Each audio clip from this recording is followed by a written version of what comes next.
Welcome to our channel. సంక్రాంతికి release అయిన movies లో మనశంకర్ వరప్రసాద్ అలానే భక్త మహాశైలకు విజ్ఞప్తి ప్రస్తుతం బాక్స్ ఆఫీస్ దగ్గర ఎలా ఉంది ఒకసారి డిస్కస్ చేసే ప్రయత్నం చేద్దాం.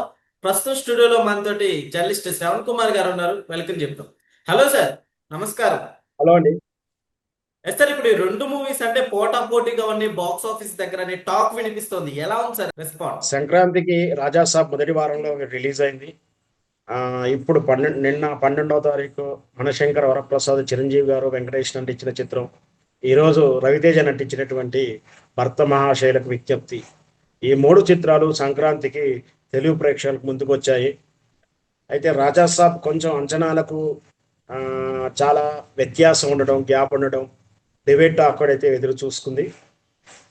కానీ మనశంకర వరప్రసాద్ చిరంజీవి గారి చిత్రం ఫ్యామిలీ ఓరియంటెడ్గా ఉన్న చిత్రం, కామెడీతో మిక్స్ అయ్యి చిరంజీవి గతం తాలూకు ఘరానా మొగుడు అల్లుడమ్మ జగా చిత్రం తరహాలోనే కామెడీ బాగా పండిస్తూ సినిమా ఎంటర్టైన్మెంట్గా ఉందని చెప్పేసి పాజిటివ్ టాక్ తీసుకుంది. ఈ రోజు వచ్చినటువంటి భర్త మహాశైలకు కూడా, ఈ రోజు రిలీజ్ అయినటువంటి భర్త మహాశైల విజ్ఞప్తి కూడా రవితేజ చిత్రం సేమ్ ఫ్యామిలీ ఓరియంటెడ్ జోన్లోనే విడుదలై అదే కామెడీని, అదే ఎంటర్టైన్మెంట్ జోన్లో ఉన్న సినిమా కూడా పాజిటివ్ వస్తుంది టాక్. సో అంటే ఈ సంక్రాంతికి రిలీజ్ అయిన మూడు చిత్రాల్లో ఫ్యామిలీ జోనర్లో తీసినటువంటి రెండు చిత్రాలకు డోకా లేదని మాత్రం చెప్పొచ్చు. అయితే ఇక్కడ మొదటి నుంచి కూడా పబ్లిసిటీ విషయంలో కానీ, బజ్ క్రియేట్ చేయడంలో కానీ శ్రద్ధగా ప్రమోట్ చేసిన విధానం ప్రకారం చూస్తే చిరంజీవి గారి చిత్రం మనశంకర వరప్రసాద్ మొదటిలో స్థానంలో ఉంది. దాని తగ్గట్టు పబ్లిసిటీ అలాగే ఉంది. చిరంజీవి గారి స్టార్ ఇమేజ్, దానికి వెంకటేష్ గారు, అనిల్ రావుపూడి గారి రెగ్యులర్ ఆ ఫ్యామిలీ కామెడీ ఇదంతా కూడా కలిసి సినిమాకి అయితే బాగా బజ్ క్రియేట్ అయింది. అయితే ఎలాంటి పబ్లిసిటీ విషయంలో ఇలాంటి పబ్లిసిటీలో కాస్త దూరంగా ఉండు. రవితేజ మాస్ మహారాజ్గా పేరున్న రవితేజ చాన్నాళ్ళు ఫైటింగ్లు దీని మీదనే ఎక్కువ కాన్సన్ట్రేషన్ చేస్తూ యాక్షన్ థ్రిల్లర్ చిత్రాలు తీసిన రవితేజ సడన్గా ఫ్యామిలీ ఓరియంటెడ్ ఇద్దరు భార్యల భామల మధ్య నలిగేటువంటి క్యారెక్టర్ గతంలో శోభన్ బాబు గారు, ఆ తర్వాత మురళీమోహన్, ఆ తర్వాత కొన్నాళ్ళు చంద్రమోహన్ కామెడీ టచ్ తో చేసిన చిత్రాలు, ఆ తర్వాత జగత్ బాబు గారు కూడా కొన్ని చిత్రాలు ఆ తరహా చేశారు. ఆ జోనర్లో రవితేజని ప్రేక్షకులు రిసీవ్ చేసుకోవడం కూడా గ్రేట్ గానే మనం చెప్పాల్సి ఉంటుంది. సో సక్సెస్ అయ్యాడు. అంటేనే ఫ్యామిలీ స్టోరీస్ అన్ని కూడా ఫుల్ గా వర్కౌట్ అవుతున్నాయి అంటే ఏమంటారు సార్? ఎందుకంటే అదే లాస్ట్ టైం కూడా ఇలానే మంచి విజయాన్ని అయితే సొంతం చేసుకున్నాయి మూవీస్. అంటే ఈ సంక్రాంతి అన్నప్పుడు వెకేషన్స్ లో ఫ్యామిలీ అంతా కూడా ఎంటర్టైన్మెంట్ కోరుకుంటుంది. ఈ ఎంటర్టైన్మెంట్ కూడా వేరియేషన్ సెక్టర్స్ ఉన్నాయి. అంటే కొందరు కోళ్ళ పంద చూసాం, అక్కడ కోడి పందాలు బాగా జరుగుతూ ఉంటాయి ఆంధ్రాలో. అట్లా పందెం రూపంలో కానీ లేదా టూర్ల రూపంలో వెళ్తూ ఉంటారు. సో ఇక్కడ సినిమాలకు వెళ్ళే వాళ్ళు సినిమాకు కూడా వెళ్తుంటారు. ఇక ఎంటర్టైన్మెంట్ జోనర్లో వెళ్తుంటారు. యాక్షన్ తరహా చిత్రాలు బాగుంటే, ఆ సీక్వెన్స్, ఆ కథనం బాగుంటే అవి హిట్ అవుతున్నాయి. ఫ్యామిలీ ఓరియంటెడ్కి వెళ్తే మాత్రం మినిమం గ్యారంటీ అని, అంటే ఫ్యామిలీస్ కోరుకునేదేమో చిన్నగా సరదాగా వెళ్ళి ఆ గంట 2 గంటల సినిమా చూసి ఎంటర్టైన్మెంట్ ఫీల్ అయ్యి చిన్న మెసేజ్ అది ఉంటే, తన జీవితంలో జరుగుతున్న సంఘటనలు ఏమైనా ఉంటే వాటితో సరిపోల్చుకుంటూ నేర్చుకోవాల్సింది ఉంటే నేర్చుకుంటూ ఉంటాడు. సో అట్లా ఫ్యామిలీ జోనర్లో కామెడీ మిక్స్ అయ్యి వచ్చిన చిత్రాలు అందుకనే ఎప్పటికి కూడా విజయవంతం అవుతాయి. ఇప్పుడు ఈ రెండు చిత్రాలు కూడా ఆ అంశాలే, ఫ్యామిలీ ఓరియంటెడ్ అంశాలే కలిసి వచ్చిన అంశాలుగా మనం చెప్పొచ్చు. ఓకే. సరే, ఇదే విధంగా ఉంటే మనం ఈ సంక్రాంతికి చూసుకుంటే అంటే ఒక పక్క సీనియర్ సూపర్ స్టార్స్ అలానే మరో పక్క జూనియర్ సూపర్ స్టార్స్ మూవీస్ కూడా రిలీజ్ అవ్వడం జరిగింది. సో వీళ్ళలో ఎవరు నెగ్గారంటే ఏం చెప్తారు? అంటే ఇక్కడ చిరంజీవి గారి మార్కెట్ వాల్యూ కానీ, ఇమేజ్ కానీ, ఆయన అనుభవం కానీ, ఆయన సీనియారిటీ కానీ హైపే ఉంటుంది ఖచ్చితంగా. చిరంజీవి గారి మార్కు చిరంజీవి గారికి ఉంటుంది. వెంకటేష్ గారి మార్కు వెంకటేష్ గారికి ఉంటుంది. దాంతోపాటు భర్త మహాశయులకు రవితేజ కూడా తనకున్న మార్కు వేరు. కష్టపడి వచ్చిన వ్యక్తి చిరంజీవి గారి మాదిరిగానే. సో ఈ రెండు కూడా ఒకేసారి సమదృష్టితో చూడలేము. ఎందుకంటే మార్కెట్ స్టెమినా అనేది వేరే ఉంటుంది.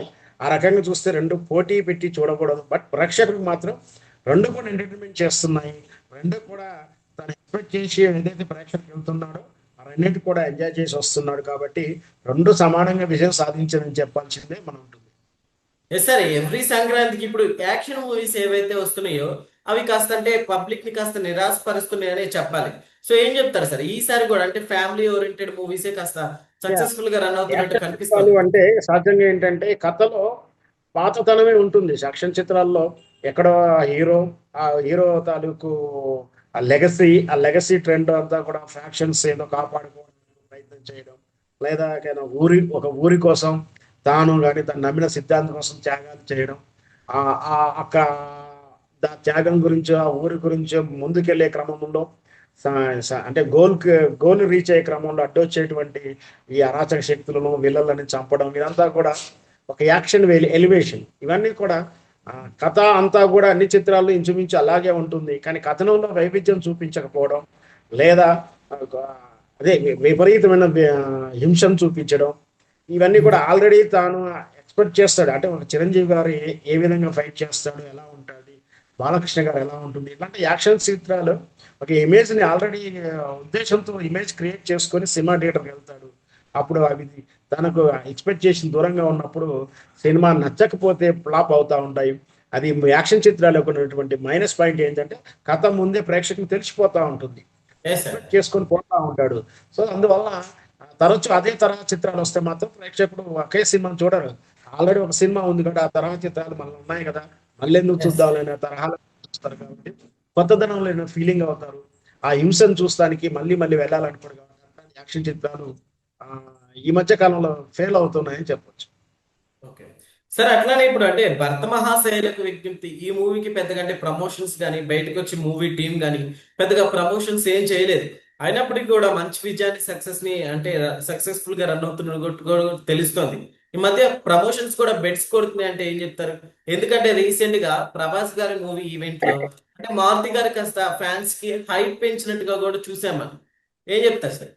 నిజంగా కూడా భర్త మహాశయులకు ఈ విజ్ఞప్తి అనే చిత్రం ఈ దసరాకు ఇంత పెద్ద చిత్రాల వడవరి మధ్యలో రావాలని నిర్ణయం తీసుకోవడం, ధైర్యం చేయడం కూడా చాలా పెద్ద విషయమే చెప్పాలి.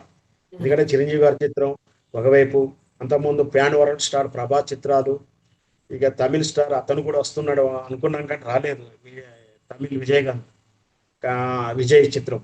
సో ఇట్లా సందర్భంలో రవితేజ ఈ మధ్యకాలంలో పెద్దగా ఇట్టులు లేక ఇబ్బంది పడుతున్నాడు. దర్శకుడు తిరుమల కూడా అలాగే ఇబ్బంది పడుతున్న తరుణంలో ఇంత పెద్ద కాంపిటీషన్ టైంలో రావడం అనేది కొంచెం రిస్క్తో కూడుకున్న పని. అయినా కూడా ధైర్యం చేసి వచ్చారు. కాకపోతే మీరు మొదటి నుంచి మనం చెప్పినట్టు చిరంజీవి గారు వాళ్ళ బ్యానరు వాళ్ళంతా చేసిన క్రేజ్ కానీ బజ్ క్రియేట్ చేయడం కాస్త ముందుందని చెప్పాలి.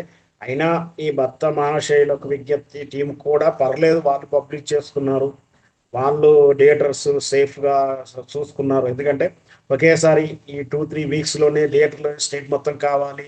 అది రవితేజ చిత్రానికి కూడా వాళ్ళ పెద్ద హీరోలకు ఎంత క్రేజ్ ఉంది, ఆయన కూడా ఎంత క్రేజీ ఉంది. వాళ్ళకు 100 థియేటర్స్ ఉండే అవసరం ఉంటే ఈయనకు కూడా 100 థియేటర్స్ ఆర్ 80-90 థియేటర్స్ ఈయనకు రిక్వైర్మెంట్ ఉంటుంది. సో అంటే కాంపిటీషన్లో ఒక అడుగు వెనక్కున్నా కూడా ఈ తరుణంలో సంక్రాంతి పోటీలో రావడానికి ధైర్యం చేయడం కూడా గొప్పతనమే చెప్పాలి. ఈ బరిలో నిలబడి తట్టుకొని స్టెమినాతో నిలబడడం కూడా లక్కీ అని చెప్పాలి, లేదా ఆ కథనంలో ఉన్నటువంటి బలం అని చెప్పాలి. మొత్తం మీద ఫ్యామిలీ ఓరియంటెడ్ చిత్రంతో రవితేజ మన కొత్త కోణంలో ప్రేక్షకులను చూపించుకొని తనకు తాను ప్రూవ్ చేసుకున్నాడని చెప్పొచ్చు. Okay okay sir, thank you. Thank you.